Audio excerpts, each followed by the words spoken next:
I was driving through the back roads late one night, on my way to visit an old friend in a small town. It was a route I didn't know well, but my GPS insisted it was the fastest way. The area was rural, with long stretches of empty road and no sign of other cars. The gas gauge on my car was nearing empty, and I hadn't seen a station for miles. Just as I started to get nervous, a dimly lit sign appeared in the distance. A gas station. The place looked old and isolated, but I didn't have much of a choice. I pulled in, noticing that there were no other cars, and the building looked like it hadn't been updated in decades. The attendant, an older man with a blank expression, was sitting behind the counter. He barely looked up as I walked inside to pay. "I'll take 20 on pump 3, I said, but the man didn't respond at first. He just stared at me like he was waiting for me to say something else. After an awkward pause, he nodded and rang it up. As I turned to leave, he muttered something under his breath that I couldn't quite catch. What was that?" I asked, but he just shook his head and looked away. I decided not to push it and went back to pump the gas. As I was filling up, I noticed something strange. There were deep scratches on the side of the pump, as if someone or something had been clawing at it. I dismissed it as vandalism and got back into my car.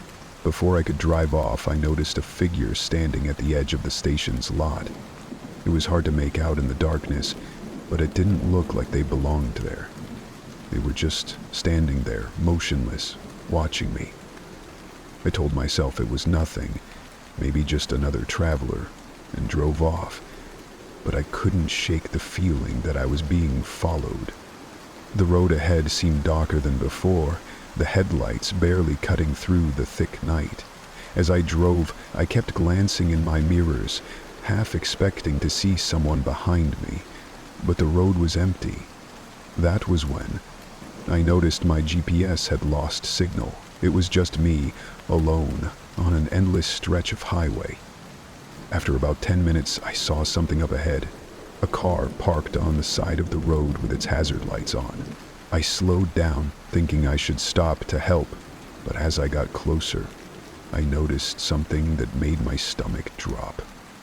The car looked abandoned, but its driver's door was wide open, and in the faint glow of my headlights, I could see that the seats were torn, as if by something sharp. I drove past quickly, my heart racing. That's when I noticed the figure again. The same one from the gas station, now standing on the side of the road, staring at me as I passed. I slammed on the gas, speeding away, but I couldn't shake the feeling that they were still there, somehow keeping pace with me. I kept driving, the uneasy silence in the car broken only by the sound of the tires on the road. Suddenly, I saw another gas station up ahead. It looked identical to the one I had stopped at earlier. Same old building, same flickering sign. My stomach turned as I realized it couldn't be the same station. I had been driving in a straight line. I pulled in, hoping to find someone to explain what was happening. The station was empty, but the lights were on. I stepped inside and froze. Behind the counter was the same attendant from before, staring at me with the same blank expression. Before I could say anything, he spoke.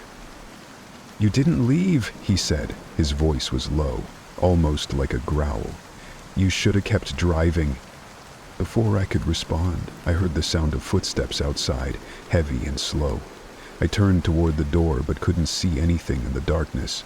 The attendant spoke again, his tone colder this time. "You won't make it out." I bolted for my car, locking the doors as soon as I got inside. I floored it, speeding away from the station. The road ahead seemed endless, and no matter how far I drove, the sense of being watched never left. Eventually, I saw the first signs of the town I was heading to. I reached my friend's house just as the sun was rising. I tried to explain what had happened, but it sounded ridiculous, even to me. My friend chalked it up to exhaustion and told me to get some rest. But as I lay there, I couldn't shake the feeling that I hadn't left whatever was at that gas station behind.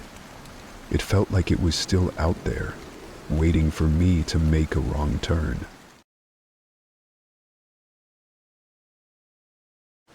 Last winter, I took a long road trip to visit my brother in another state.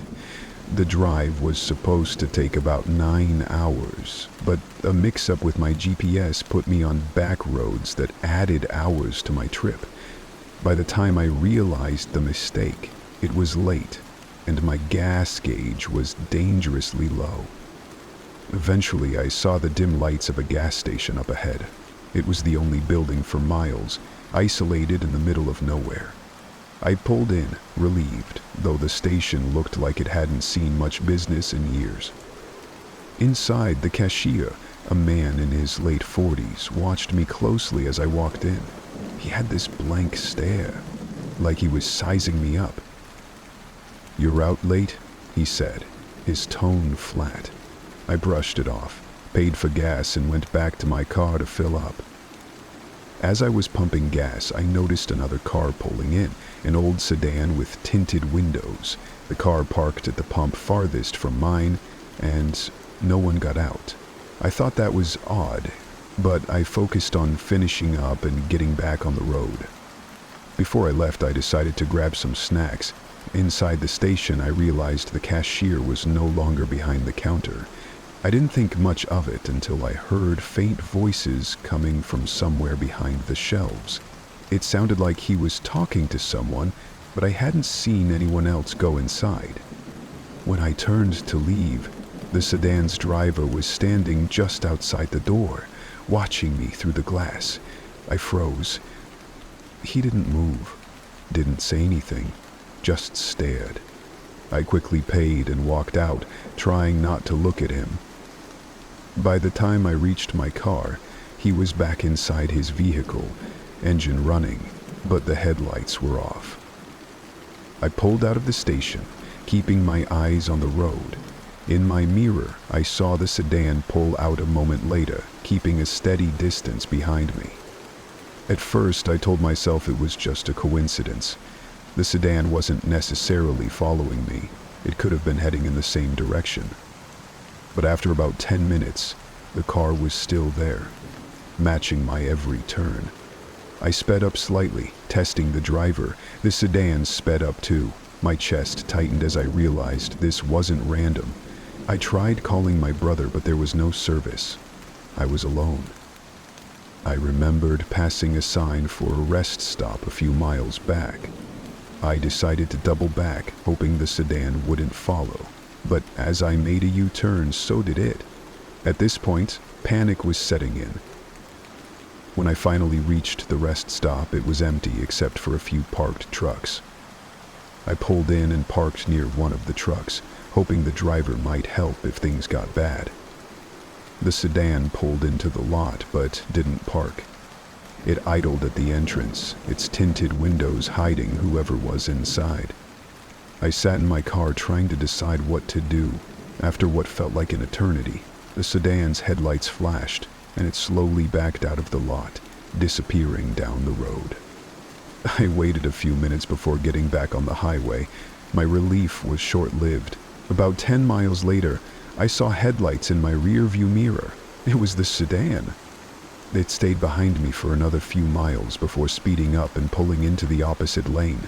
I thought it was going to pass me, but instead it swerved and cut me off, forcing me to slam on my brakes. The sedan stopped in the middle of the road, its doors opening. 2 men got out, one holding a flashlight, the other something that looked like a crowbar. I threw my car into reverse, backing up as fast as I could. They started running toward me, shouting something I couldn't hear. Just as they got close, a pair of headlights appeared from the opposite direction, a truck barreling down the road. The men froze, then jumped back into the sedan and sped off. The truck stopped beside me, and the driver rolled down his window, asking if I was okay. I nodded, too shaken to say much. He offered to follow me until I reached the next town, and I gratefully accepted. I never saw the sedan again, But I can't stop thinking about what might have happened if that truck hadn't shown up. Whatever those men wanted, it wasn't good.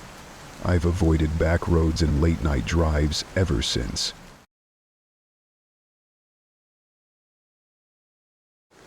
A few weeks ago, I was driving cross-country for work, and my route took me through some really remote areas. It was the kind of drive where you don't see another car for miles. Around 2 a.m., I realized I was running low on gas. My GPS showed the closest station was about 15 miles away, so I kept driving and hoped I'd make it. When I got to the gas station, it looked like something out of a different era. No lights except for the dim glow inside the store and a single flickering bulb over the pumps. There was one other car parked there, an old beat-up truck. The driver was sitting inside, staring straight ahead. I parked and went inside to pay. The clerk was a woman in her 30s, chewing gum and scrolling through her phone. She didn't look up as I walked in, but when I handed her a 20, she glanced at me with a weird smile and said, "You're driving alone, huh?" I laughed nervously and said, "Yeah, just passing through." She didn't respond, just handed me my change without breaking eye contact. As I turned to leave, she called after me, "Stay on the highway, don't take the back roads." I nodded, trying not to overthink her warning. Outside, the truck was still there, the driver now watching me. He didn't move, didn't even blink. I quickly filled up my tank and got back on the road, trying to shake the uneasy feeling. About 10 minutes later, I noticed headlights in my mirror. It was the truck. At first, I thought it was just a coincidence. After all, there weren't many roads out here. But every time I sped up or slowed down, the truck matched my speed. It felt deliberate.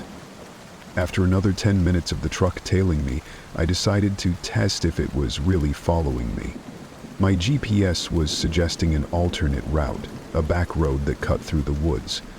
Remembering the clerk's warning, I hesitated, but curiosity and panic got the better of me.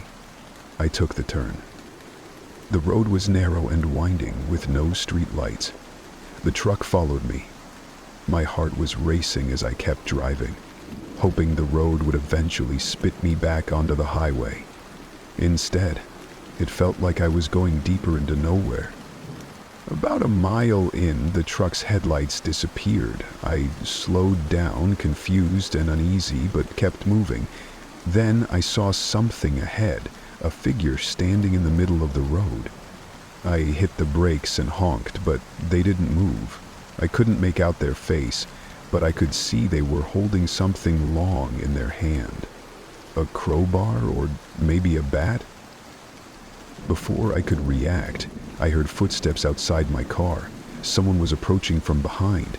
My rearview mirror showed another figure walking up, and that's when I realized I was trapped. I threw the car into reverse, spinning the wheel to turn around as fast as I could. As I sped back the way I came, I caught a glimpse of the truck again, parked on the side of the road. Its engine was off, but the driver's side door was open. I drove as fast as I could until I was back on the highway, heart pounding, hands shaking. The truck didn't follow this time. I made it to the next town and pulled into a well-lit diner, sitting there until dawn. I still don't know who those people were or what they wanted. The whole thing felt like a trap, set up for anyone unlucky enough to stop at that gas station.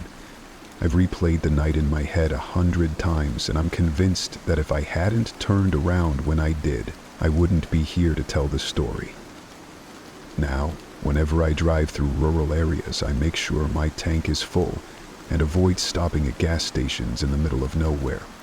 Some places just don't feel right, and maybe for good reason.